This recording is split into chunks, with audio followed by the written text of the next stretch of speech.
বন্ধুরা, আমার হাতে ভ্যালেন্টাইন গিফট চলে এসেছে। তোমাদেরকে দেখিয়ে দিই, আমার হাজবেন্ড আমার পছন্দসই আজকে খাবার নিয়ে চলে এসেছে, তোমাদের দেখিয়ে দিই। পিৎজা বার্গার, ডমিনোজের একটা পিৎজা বার্গার, আর সাথে হচ্ছে এই যে ডমিনোজের পিৎজা। এবার খুলছি। ও আমার কত দিনের পছন্দের জিনিস একটা চলে এসেছে।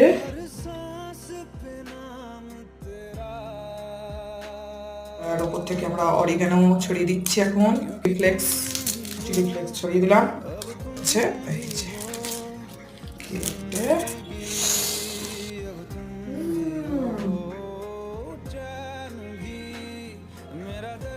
দারুণ।